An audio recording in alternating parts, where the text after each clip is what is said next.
Hi hello and very warm welcome to Safalta class. आप सभी का बहुत बहुत स्वागत है सफलता क्लास पर। मैं हूं आपके साथ प्रशांत और ये सीडीपी की क्लास है जो कि CTET, UPTET, DSSB, KVS, REET तमाम शिक्षक पात्रता परीक्षाएं जिनमें बाल विकास, CDP, child development and pedagogy जो पेडागॉगी का जो सेक्शन पूछा जाता है उन सभी के लिए क्लास आपके लिए महत्वपूर्ण होने वाली है।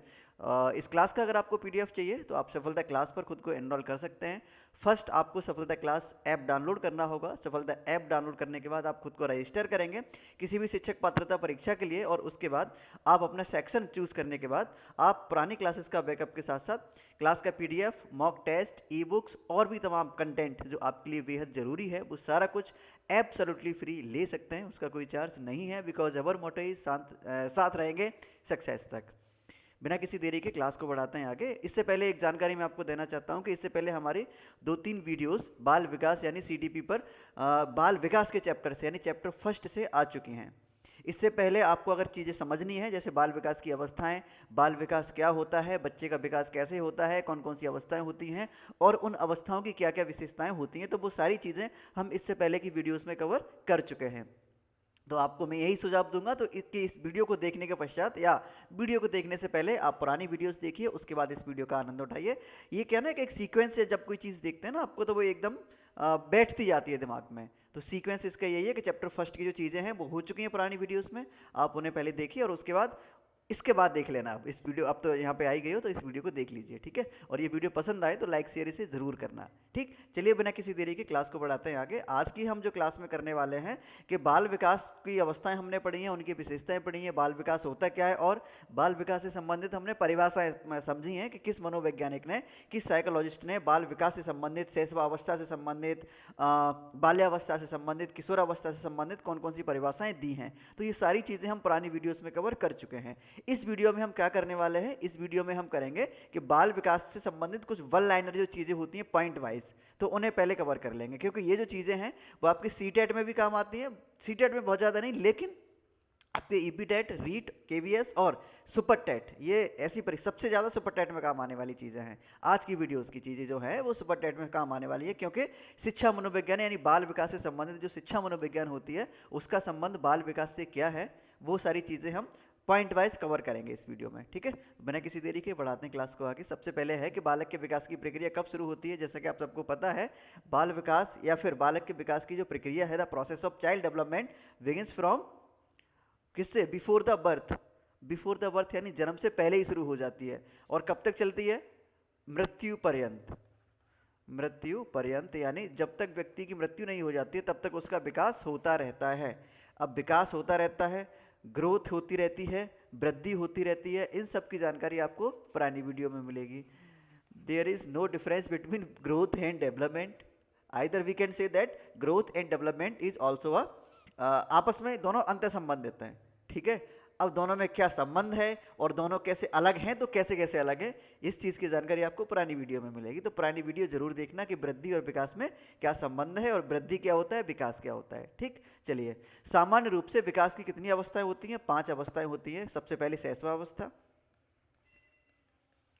उसके बाद आपकी बाल्यावस्था, एंड देन किशोरावस्था, 3 हुई। चौथी हुई आपकी युवावस्था एंड फिफ्थ इज प्रौढ़ावस्था यानी मैच्योरिटी पीरियड। लिख लीजिए, नोट कर लीजिए। पहली है आपकी शैशवावस्था सामान्य रूप से, ठीक है। दूसरी है बाल्यावस्था, तीसरी है किशोरावस्था, चौथी है युवावस्था और पांचवी है प्रौढ़ावस्था। लेकिन पुरानी वीडियो में, पुरानी क्लास में आपने एक चीज़ और पढ़ी है क्या, कि मनोवैज्ञानिकों ने बाल विकास की अवस्थाओं को सिर्फ 3 भागों में बांटा है। यानी मनोवैज्ञानिकों ने बाल विकास की सिर्फ 3 अवस्थाएं बताई हैं। तो यहाँ लिख लेते हैं, मनोवैज्ञानिकों के अनुसार, मनोवैज्ञानिकों के अनुसार कितनी अवस्थाएं हैं। मनोवैज्ञानिक कहते हैं कि सिर्फ 3 ही स्टेजेस हैं। There are only 3 stages of child development that are, सबसे पहले इन्फेंसी पीरियड यानी शैशवावस्था, शैशवावस्था, एंड सेकंड इज बाल्यावस्था, ओके, एंड थर्ड इज किशोरावस्था। मनोवैज्ञानिक सिर्फ 3 ही अवस्था मानते हैं बाल विकास की, और वैसे है भी भैया। जब 0 से लेके 18 वर्ष तक का जो बच्चा होता है वही बच्चा होता है, वही बालक होता है। 18 वर्ष के बाद तो फिर वो एवा बन जाता है, फिर वो प्रौढ़ा यानी मैच्योर हो जाता है, तो फिर वो बाल बाल बाल विकास की अवस्थाएं कहाँ नहीं, फिर तो मानव विकास की अवस्थाएं हो जाती हैं। जैसे हम बात करें युवावस्था या प्रौढ़ावस्था की, तो ये तो फिर ये मानव विकास की अवस्थाएं हैं, है ना। खैर, लेकिन पारंपरिक रूप से बाल विकास की अवस्थाओं को 5 रूपों में बांटा गया है। डेटा शैशवावस्था, बाल्यावस्था, किशोरावस्था, युवावस्था और प्रौढ़ावस्था। और मनोवैज्ञानिकों ने शिक्षा मनोविज्ञान की दृष्टि से बाल विकास को 3 अवस्थाओं में विभाजित किया गया है, जो कि हैं शैशवावस्था। और शैशवावस्था का जो समय रहता है मनोवैज्ञानिकों के अनुसार 0 से 6 वर्ष रहता है, बाल्यावस्था 6 से 12 रहती है, और किशोरावस्था 12 से 18 रहती है। और ये चीज़ बहुत कन्फ्यूजन कर देती है, आपको बहुत ज़्यादा कन्फ्यूज़ कर देती है। और एक बार कन्फ्यूज अभी हाल फिलहाल में आपको किया ही होगा ईपीटेट की परीक्षा 2021 में, क्योंकि आपने पढ़ा है कि शैशवावस्था 0 से 2 वर्ष होती है, जबकि उसमें कोई ऑप्शन था ही नहीं 0 से 2 वर्ष वाला। शायद ऑप्शन था 0 से 2 वर्ष वाला, दोनों ऑप्शन थे, 0 से 2 वर्ष वाला भी था और 0 से 6 वर्ष वाला भी था। बड़ा ही कन्फ्यूजन थी, समझ नहीं आ रहा था क्या करें, कौन सा ऑप्शन लगाएं। तो उसमें 0 से 6 वर्ष आयोग ने सही माना था कि 0 से 6 वर्ष है ना, और बहुतों ने 0 से 2 वर्ष लगाया होगा। मनोवैज्ञानिक के अनुसार 0 से 6 वर्ष है शैशवावस्था का समय। ओके, चलो अगला है बाल्यावस्था। तो बाल्यावस्था का जो समय है, तो बाल्यावस्था का समय को तो मनोवैज्ञानिकों ने 6 से 12 माना है। किशोरावस्था को सेम एज इट इज़ माना है, जो कि पारंपरिक अवस्था में 12 से 18 माना जाता है, और मनोवैज्ञानिकों ने भी 12 से 18 ही माना है। ठीक है, अगला है आपका कि वातावरण में सब बाह्य तत्व आ जाते हैं जिनसे व्यक्ति का जीवन आरंभ होता है, या जो व्यक्ति के जीवन आरंभ करने के समय उसे प्रभावित करते हैं। ये परिभाषा किसने दी है? ये परिभाषा दी है वुडवर्थ ने। यानी वुडवर्थ कहते हैं कि वातावरण यानी एनवायरनमेंट में वो सभी एलिमेंट, वो सभी तत्व आ जाते हैं जो व्यक्ति के जीवन को प्रभावित करते हैं, या व्यक्ति का जब जीवन आरंभ हो रहा होता है तो उस समय जो बाह्य कारक या वातावरण प्रभावित करता है। तो अगर ऐसे भी पूछा जाए ना घुमा के, ऐसे समझ लो आप, वुडवर्थ ये कहते हैं कि वातावरण व्यक्ति के जीवन को प्रभावित करता है। और इस बात का समर्थन करते हैं आपके लेव वाइगोत्स्की, है ना, इस बात का समर्थन करते हैं लेव वाइगोत्स्की। ठीक है, क्योंकि लेव वाइगोत्स्की भी कहते हैं, लेव वाइगोत्स्की भी मानते हैं कि बच्चे का जो विकास होता है वो सामाजिक और वातावरण से प्रभावित होता है। बच्चे का विकास के दौरान बच्चा वातावरण से अंतःक्रिया करता है। ठीक है, अगला है कि वंशानुक्रम व्यक्ति की जन्मजात विशेषताओं का पूर्ण योग होता है। ये किसने कहा है? ये बी.एन. झा ने कहा है। बी.एन. झा कहते हैं कि वंशानुक्रम जो होता है यानी हेरिडिटी जो होती है वो व्यक्ति के जन्मजात विशेषताओं का पूर्ण योग होती है। जो व्यक्ति के अंदर जन्मजात विशेषताएं यानी जो व्यक्ति जन्म के समय विशेषताएं लेकर आता है तो उनका पूर्ण योग व्यक्ति का जीवन होता है। यानी जो विशेषताएं, ऐसे समझ लीजिए, बी.एन. झा कहते हैं कि लाल के पाँव नहीं पूत के पाँव पालना में ही दिख जाते हैं, ये बी.एन. झा कहते हैं। एक मनोवैज्ञानिक ने यह भी कहा है कि व्यक्ति को जो कुछ बनना होता है वो आरंभ के 5 वर्ष में बन जाता है, यानी शैशवावस्था में बन लेता है। अब ये परिभाषा किसने दी है ये आप मुझे कमेंट में बताइएगा, और इसके बारे में जानने के लिए आप पुरानी वीडियो देख सकते हैं। इससे पहले वाली इससे पहले वीडियो हुई है, मैं टाइटल बता देता हूँ। उस वीडियो का नाम है बाल विकास की अवस्थाएं एवं उनकी विशेषताएं। ये आपको थंबनेल टाइटल भी मिल जाएगा लिखा हुआ, बाल विकास की अवस्थाएं एवं उनकी विशेषताएं। ठीक है, तो उस वीडियो को देखिए, उसमें मैंने सभी मनोवैज्ञानिकों की परिभाषाएं बताई हैं कि किस मनोवैज्ञानिक ने किस अवस्था के बारे में क्या कहा है और उसके साथ ही साथ किस अवस्था की क्या विशेषता है। ठीक है, बी.एन. झा कहते हैं कि पूत के पाँव नहीं, बी.एन. झा कहते हैं कि व्यक्ति जो कुछ बनना होता है, या फिर नहीं, ये नहीं कहते हैं, ये तो परिभाषा किसी और ने दी है। ठीक है, वो आपको बतानी है कमेंट में, और नहीं पता तो आप पुरानी वीडियो देखिए। वंशानुक्रम व्यक्ति की जन्मजात विशेषताओं का योग होता है, ये कहा है आपका बी.एन. झा ने। वंशानुक्रम यानी हेरिडिटी। वंशानुक्रम एक तो ये होता है कि व्यक्ति जो कुछ जन्मजात विशेषताएं लेकर आता है तो वो तो ठीक है, लेकिन जन्मजात विशेषताएं कैसे लेकर आता है? अब व्यक्ति के अंदर जन्मजात विशेषताएं कौन सी आती हैं? बाई बर्थ कौन सी विशेषताएं आती हैं? जो आपके पेरेंट्स में रही हैं। ठीक है, और पेरेंट्स से व्यक्ति के अंदर कितनी प्रतिशत विशेषताएं आती हैं? 50%। 50% विशेषताएं व्यक्ति के अंदर उसके पेरेंट्स यानी माता पिता की होती हैं। 1/4 यानी 25% उसके दादा दादी की होती हैं, और 1/8 यानी लगभग 12.5 हो जाएगा, कितना हो जाएगा, इतना ही होगा लगभग। 1/8 विशेषताएं उसके परदादा परदादी की होती हैं व्यक्ति के अंदर। तो बी.एन. झा कहते हैं कि व्यक्ति जो बनता है ना पूरे जीवन में, व्यक्ति का जो व्यक्तित्व होता है वो उसकी जन्मजात विशेषताओं का योग होता है, जो कि वंशानुक्रम से प्रभावित होता है। ठीक है, अगला है कि वंशानुक्रम के निर्धारक कौन होते हैं? That are genes. और ये प्रश्न आपका सुपर टेट में पूछा जा सकता है, सुपर टेट में पूछा जा सकता है। इसके साथ ही साथ रीट के लिए तो ये प्रश्न बेहद ज़रूरी है, और ईपी टेट के लिए भी बेहद ज़रूरी है। ठीक है। रीट, ईपीटेट, केवीएस इन सब के लिए ज़रूरी है, सीटेट के लिए इतना ज़्यादा ज़रूरी नहीं है, क्योंकि देखो जो चीज़ें हैं वो मैं क्लियर कर देता हूँ, ऐसा नहीं है कि मैं सारे नहीं नहीं सबके लिए ज़रूरी है, जो चीज़ें हैं वो आपको पता होनी चाहिए। अगला है कि कौन सी विशेषता विकास पर लागू नहीं होती है, तो विकास को स्पष्ट इकाइयों में मापा जा सकता है, ये कोई विशेषता है, मतलब ये कोई विकास के बारे में विशेषता नहीं है, क्योंकि विकास को स्पष्ट इकाइयों में नहीं मापा जा सकता है, वृद्धि को मापा जा सकता है।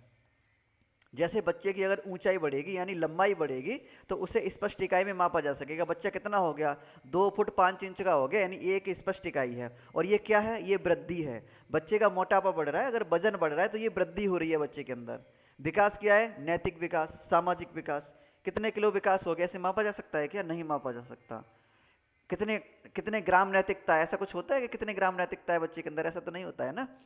तो विकास को स्पष्ट इकाई में नहीं मापा जा सकता है। हाँ, अगर यहाँ पे होता है ना वृद्धि, वृद्धि को स्पष्ट इकाई में मापा जा सकता है, तो वृद्धि को बिल्कुल मापा जा सकता है स्पष्ट इकाई में।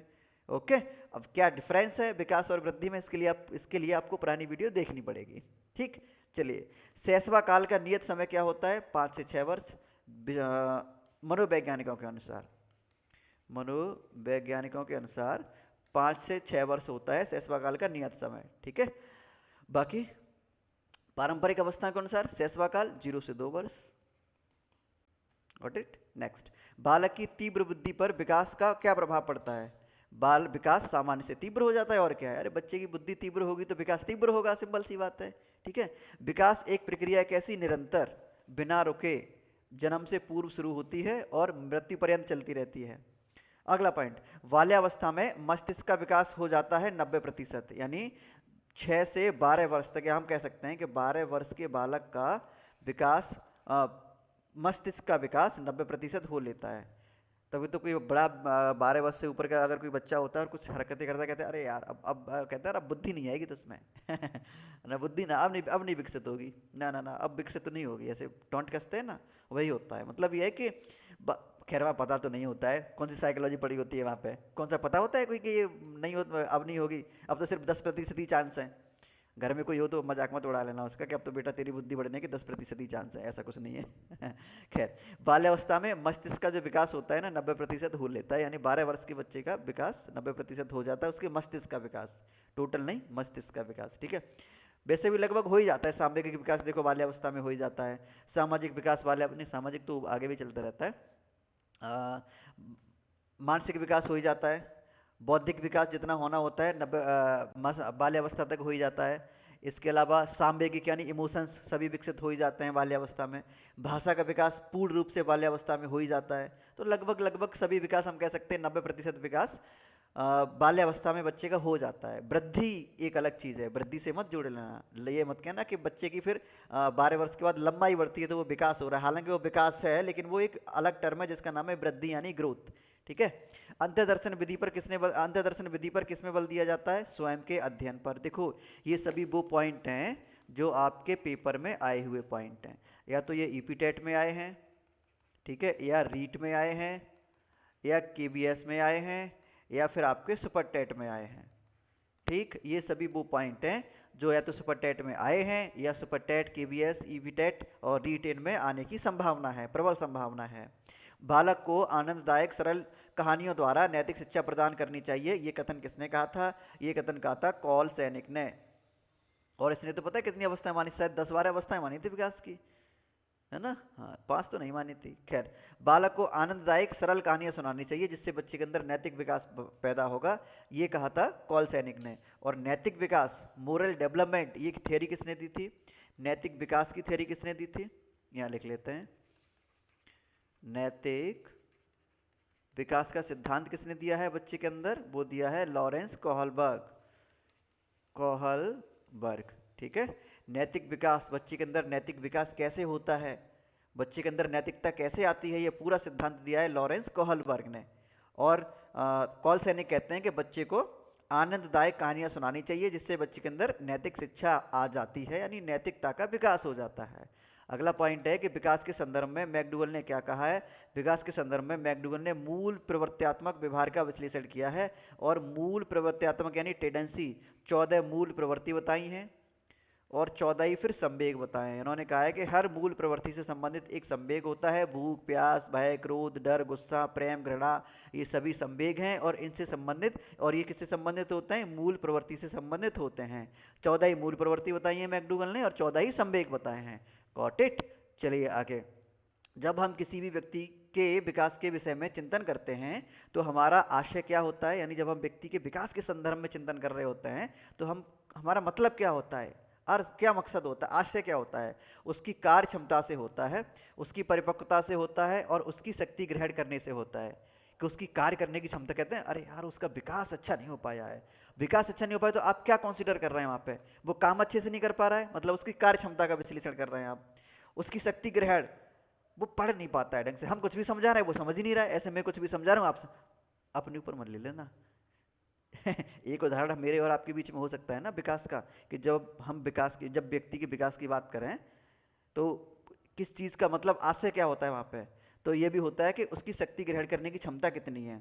हम कुछ समझा रहे हैं वो समझता ही नहीं है, शक्ति मतलब ग्रहण करने की जो शक्ति है वो कम है ना।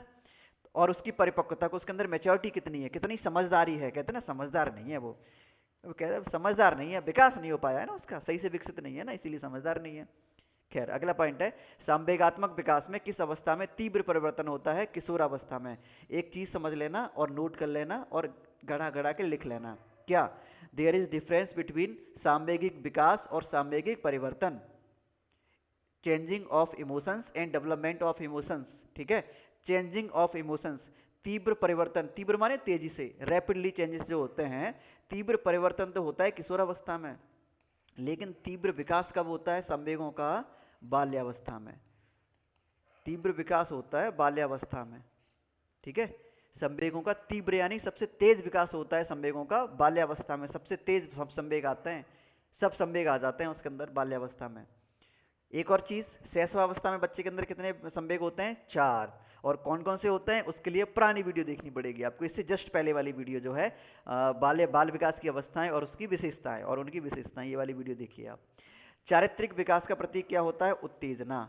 ठीक है, विकासात्मक पद्धति को क्या कहते हैं? उत्पत्ति मूलक विधि कहते हैं। सुपर टेट के लिए बेहद जरूरी है, मोस्ट इंपोर्टेंट, लिख लीजिए। वाटसन ने, वाटसन ने नवजात शिशु में मुख्य रूप से किन संवेगों की बात कही है? और लो यार, अभी हम कह रहे थे इसके लिए पुरानी वीडियो देखिए, वो आई गया। भय, क्रोध व स्नेह। ठीक है, भय, क्रोध, स्नेह और प्रेम, नहीं स्नेह तो प्रेम ही एक ही होता है। और भय, क्रोध, भय होता है बच्चे के अंदर, क्रोध होता है, स्नेह होता है और भय डर ही हो गया, एक और होता है। वाटसन तो कहते हैं कि ये 3 होते हैं, यानी जो नवजात शिशु होता है या फिर जो शैशवावस्था का जो बच्चा होता है उसके अंदर ये 4 संवेग पाए जाते हैं, 3 संवेग पाए जाते हैं, भय, क्रोध और स्नेह। ठीक है, भय, क्रोध और स्नेह पाए जाते हैं। अगला है, किशोरावस्था की मुख्य समस्या क्या होती हैं? आप सभी गुजरे होंगे, जब आप किशोरावस्था में होंगे तब 9th 10th 12th में रहे होंगे, उस समय क्या होगा आप घटित कर लीजिए अपने ऊपर, क्या क्या चीज़ें घटी होंगी। एक तो मम्मी कोई बात नहीं मानते होंगे, है ना, मम्मी पापा कुछ भी कहते होंगे उनकी बात बुरी लगती होगी। और मित्र अगर आपका कोई अगर मतलब सबसे घटिया बात कहता होगा तो उसकी बात अच्छी लगती होगी, कहता अरे हाँ यार तूने मेरी दिल की बात छीन ली है, ऐसा लगता होगा आपको, ऐसा मेरा मानना है। ठीक है, हो सकता है आप बहुत समझदार रहे होंगे किशोरावस्था में। दोष आपका नहीं है, दोष आपकी अवस्था का था, क्योंकि उस अवस्था में संवेगों का तीव्र परिवर्तन हो रहा था। कोई भी संवेग एक जगह से टिक नहीं पा रहा था, एक रूप में टिक नहीं पा रहा था, उसमें ना बहुत तीव्र परिवर्तन हो रहा था। और इसीलिए आप ना तो किसी बड़े जो कोई अगर कोई समझाने की कोशिश करता था तो ना वो समझते थे, और उसके साथ ही साथ मम्मी पापा की तो खैर बात अच्छी लगेगी काहे को। खैर, तो ये जो किशोरावस्था होती है यानी 12 से 18 वर्ष की जो अवस्था होती है, इसमें क्या होता है, इसकी मुख्य समस्या क्या होती है? एक तो शारीरिक विकास की समस्या होती है, शारीरिक विकास। ठीक है, दूसरा समायोजन की समस्या होती है, एडजस्टमेंट की समस्या होती है, जो कि मैं उदाहरण के लिए बता चुका हूँ। आप ना तो पेरेंट्स के साथ समायोजन कर पाते हैं, मम्मी कहती लल्ला बुआ के यहाँ एक दिन रुक जाइयो ना, मैं ना रुक पाऊंगा, मैं एडजस्ट नहीं कर पाऊंगा वहाँ पर, ना मेरे अनुसार मैं एडजस्ट नहीं कर पाऊंगा, मैं कहीं नहीं रुकूंगा। मतलब एक तो एडजस्टमेंट की समस्या होती है सबसे ज़्यादा। ठीक है, एक और होती है काम, इसके बारे में बहुत ज़्यादा डिफाइन नहीं करेंगे, आप सभी समझदार हैं, मुझे लगता है सभी समझदार हैं, 24-25 साल के तो सभी होंगे। खैर आगे, शिशु का विकास प्रारंभ कब होता है? गर्भाकाल से, यानी बच्चे का विकास गर्भाकाल से प्रारंभ हो जाता है। बाल्यावस्था के लिए पर्याप्त नींद कितनी होनी चाहिए? 8 घंटे। 8 घंटे कम से कम बाल्यावस्था के बच्चे को सोना चाहिए। बालिकाओं की लंबाई की दृष्टि से अधिकतम आयु 16 वर्ष, यानी 16 वर्ष के बाद गर्ल्स यानी औसतन जो लंबाई बढ़नी होती है बालिकाओं की, गर्ल्स की, वो 16 वर्ष तक बढ़ जाती है। एक आध कोई अपवाद हो सकता है जो कि 20-21 तक भी बढ़ती रहती है, लेकिन औसतन बालिकाओं की यानी औसत एवरेज गर्ल्स की जो हाइट होती है वो 16 वर्ष तक बढ़ जाती है। ठीक है। किसके विचार से शैशवावस्था में बालक में प्रेम की भावना काम प्रवृत्ति पर आधारित होती है? That are Sigmund Freud. चेतन और अवचेतन मन, मनोविश्लेषक सिद्धांत, मनोविश्लेषणवाद या मनोविश्लेषण सिद्धांत, साइकोसेक्सुअल थियरी किसने दी है? सिगमंड फ्रॉइड ने। ठीक है। किसके विचार से शैशवावस्था में बालक के अंदर प्रेम की भावना काम की प्रवृत्ति पर आधारित होती है? यानी बालक में जो प्रेम की भावना जो होती है वो काम की प्रवृत्ति पर आधारित होती है शैशवावस्था में, और ये कथन कहा है सिगमंड फ्रॉइड ने। कैसे होती है इसकी चर्चा करेंगे जब हम सिगमंड फ्रॉइड वाला जो टॉपिक चैप्टर पढ़ेंगे तब। ठीक है। जल्दी ही हम कवर पहुंचने वाले हैं, धीरे धीरे पहुंच रहे हैं। अभी 1-2 वीडियोस आपको और मिलेंगे बाल्यावस्था इसे बाल विकास से ही संबंधित। ठीक है। एक टॉपिक पर लगभग आपको 10 वीडियो मिलने वाली हैं। क्यों? क्योंकि आपका, मुझे नहीं लगता कि 10 वीडियोस करने के बाद आपका कोई भी सिलेबस या कोई भी टॉपिक छूट पाएगा, या किसी भी चैप्टर से कोई भी टॉपिक छूट पाएगा। जैसे बाल विकास से आपको 10 वीडियो में दूंगा, तो बाल विकास ये चैप्टर फर्स्ट ही होता है, बाल विकास, बच्चे का विकास, चाइल्ड डेवलपमेंट। अब इसमें इसके सिद्धांत आ जाते हैं, बाल विकास के सिद्धांत, बाल विकास की अवस्थाएं, उसकी विशेषताएं, बाल विकास का शिक्षा मनोविज्ञान से संबंध, ठीक है, पेडागोजी से, शिक्षा शास्त्र से संबंध। तो ये सारी चीज़ें मैं कवर करते हुए चलूँगा। लगभग 10 वीडियोस आपको, यानी हर चैप्टर की 10-10 वीडियो मिलेंगे। मुझे नहीं लगता कि इसके बाद कुछ छूट जाएगा आपका। ठीक है। ऐसा हमारा ये टारगेट है, लक्ष्य हमने ये निर्धारित किया है। पेपर आते आते सीटेट का पेपर आते आते पूरा सिलेबस कवर करा देंगे, डोंट वरी। बालिकाओं की लंबाई बता दिया। शैशवावस्था के बच्चे के अंदर जो विचार की, जो प्रेम की भावना है उसकी काम प्रवृत्ति पर आधारित होती है। अगला पॉइंट है, रॉस ने विकास के विकास क्रम के अंतर्गत किशोरावस्था का काल कितना निर्धारित किया है? 12 से 18 है। लगभग सभी मनोवैज्ञानिकों ने किशोरावस्था का जो काल है वो 12 से 18 वर्ष ही माना है। ठीक है। लगभग सभी ने। ओके। अगला है, किशोरावस्था की प्रमुख विशेषता कौन सी नहीं होती है? मानसिक विकास। किशोरावस्था में मानसिक विकास नहीं होता है। दूसरा, संवेगों का विकास भी रुक जाता है। संवेगों का विकास रुक जाता है, लेकिन संवेगों का परिवर्तन नहीं रुकता, परिवर्तन होते रहते हैं। परिवर्तन का मतलब ये मत समझना कि नया आता है, नया कोई विकास संवेग पैदा नहीं होता है। परिवर्तन मतलब वही, कभी कोई संवेग हावी, कभी कोई संवेग हावी, कभी बहुत क्रोधित रहेगा, कभी घृणा करेगा, कभी प्रेम करेगा, कभी घृणा करेगा। 12 वर्ष से 18 वर्ष का बच्चा। Got it. चलिए, बालकों के विकास की किस अवस्था को सबसे कठिन काल के रूप में माना जाता है? किशोरावस्था को। स्टैनले हॉल कहते हैं, स्टैनले हॉल ने कहा है कि जो किशोरावस्था होती है ये बहुत ही संघर्ष, तनाव, उथल पुथल की अवस्था होती है बच्चे के लिए। संघर्ष, तनाव और उथल पुथल की अवस्था होती है स्टैनले हॉल के अनुसार। ठीक है। उत्तर बाल्यावस्था का समय कब होता है? 6 से 12 वर्ष। क्योंकि जब हम ट्रेडिशनल अवस्थाएं पढ़ रहे होते हैं तो वहाँ पर हम पढ़ते हैं कि बाल्यावस्था का जो समय होता है वो 2 से 12 वर्ष तक चलता है, और प्रारंभिक बाल्यावस्था 2 से 6 वर्ष, और उत्तर बाल्यावस्था 6 से 12 वर्ष। ठीक है। ये चीज़ें मैं देखो पुरानी वीडियो में कवर करा चुका हूँ, तो इसलिए फिर से मैं नहीं जाना चाह रहा, उसमें समय निकल जाता है। बाल्यावस्था की प्रमुख विशेषता क्या नहीं होती है? अंतर्मुखी व्यक्तित्व। बाल्यावस्था में जो बच्चा होता है उसके अंदर अंतर्मुखी व्यक्तित्व नहीं होता है। ठीक है। अंतर्मुखी यानी इंट्रोवर्ट नहीं होता है बच्चा बाल्यावस्था में। बाल्यावस्था का बच्चा प्राय, अधिकतर बाल्यावस्था का बच्चा एक्सट्रोवर्ट मिलेगा, दूसरों से मुखातिब होने वाला मिलेगा। ठीक है। संवेगात्मक विकास में किस अवस्था में तीव्र परिवर्तन होता है? किशोरावस्था में। संवेगों का विकास क्या है? संवेगात्मक विकास की किस अवस्था में तीव्र परिवर्तन? देखो जो मैं चीज़ ऊपर समझा रहा था ना, वो फिर से नीचे आई है। तीव्र परिवर्तन होता है संवेगों के विकास में, यानी संवेगों में तीव्र परिवर्तन होते हैं किशोरावस्था में। ठीक। तो ये चीज़ें हैं, ये कुछ पॉइंट थे जो आपकी बाल विकास से संबंधित थे, बाल विकास के लिए महत्वपूर्ण थे। ठीक है। आगे की चर्चा हम अगली वीडियो में करेंगे। उससे पहले आपके लिए एक बेहद जरूरी जानकारी मैं आपको देना चाहूँगा, जो कि है आपके लिए सीटेट का बैच। ये कुछ प्रश्न क्वेश्चंस हैं जो कि हम अगली क्लास में करेंगे। जब तक हम पुराना सिलेबस कवर नहीं कर लेंगे तब तक प्रैक्टिस करने का कोई मतलब भी नहीं है, क्योंकि मैं आपको बता चुका हूँ जैसे ही हमारा सिलेबस कंप्लीट होगा वैसे ही हम लाइव सेशन क्या करेंगे प्रैक्टिस के लिए। ठीक है। सीटेट का बैच आपके लिए है, जो कि आप सिंगल पेपर के लिए 2199 रुपये देकर ले सकते हैं, और दोनों पेपर के लिए 2699 रुपये देकर ले सकते हैं। फीस बहुत कम है। सीटेट के लिए 2-3 किताबें इतने रुपए में नहीं आती हैं, मुझे पता है। ठीक है, क्योंकि मैंने किताबें पढ़ी हैं, मुझे पता है कि इतने इतने पैसे में आपकी 2-3 किताबें भी नहीं आएंगी जितने पैसे में आपको सीटेट का बैच मिल रहा है। बिना किसी देरी के एनरोल करा लीजिए। इसमें 200 घंटे से ज़्यादा हम लाइव इंटरेक्शन क्लासेस देंगे, 30 घंटे से ज़्यादा का डिस्कशन देंगे, 180 से ज़्यादा डाउनलोडेबल पीडीएफ देंगे और कोर्स की वैलिडिटी लाइफ टाइम रहेगी। बैच की शुरुआत 15 जून से हो चुकी है, लेकिन आपके पास अभी भी मौका है, आप इसमें एनरोल करा सकते हैं। ये स्किल प्रोग्राम है हमारे कुछ, जिसमें डिजिटल मार्केटिंग सबसे पहले है, 1299 फीस मात्र, 40 घंटे का ये सेशन रहेगा हमारा और इसमें आप डिजिटल मार्केटिंग सीख पाएंगे। ये ग्राफिक डिजाइनिंग भी सीख सकते हैं मात्र 1299 देकर, और फीस जो बता चुका हूँ। बाकी बैच जो है वो 2 जून से शुरू हो चुका है। ग्राफिक डिजाइनिंग ये सभी स्किल्स हैं, आपको कोई ना कोई स्किल्स ज़रूर आनी चाहिए। पीईटी जिसका भी स्कोर 2021 में ठीक ठाक नहीं है, वो फिर से स्कोर ठीक ठाक कर सकता है, मौका है उसके पास, ठीक है। एक बार मौका मिला है तो इसे फिर से इसे गवाइए मत। पीईटी का बैच है हमारा, जिसमें 300 घंटे से ज़्यादा की इंटरेक्शन क्लासेस दे रहे हैं हम, 20 घंटे से ज़्यादा का डिस्कशन दे रहे हैं और 200 से ज़्यादा डाउनलोडेबल पीडीएफ दे रहे हैं और कोर्स की वैलिडिटी लाइफ टाइम रहेगी। सारी चीज़ें आप सफलता ऐप से ले सकते हैं। इसके साथ ही साथ बैच के साथ ही साथ कंटेंट हमारा एब्सोल्युटली फ्री है, जैसे पीडीएफ हुआ, नोट्स हुए और मॉक टेस्ट, ये पूरी चीज़ें फ्री हैं। इनसे हम पैसे लेने का हमारा कोई मकसद है नहीं, बिकॉज अवर मोटो ही साथ रहेंगे सक्सेस तक। हमारा जो उद्देश्य है वो आपके सफलता तक साथ रहने वाला है। ओके, अगर ये वीडियो आपको पसंद आई हो तो इसे लाइक शेयर ज़रूर करें, और पुरानी चीज़ों के लिए, इससे पहले चीज़ों के लिए आप पुरानी वीडियोस ज़रूर देखिए। आप यूट्यूब पर जाएंगे तो वहाँ एक प्लेलिस्ट बनी हुई है, CDP special by Prashant sir करके एक प्लेलिस्ट बनी हुई है, जहाँ से आप पुरानी वीडियोस देख सकते हैं। अभी ज़्यादा वीडियोस नहीं हुई हैं, 2-4 वीडियो हैं जिन्हें आप कवर कर लेंगे, ठीक है।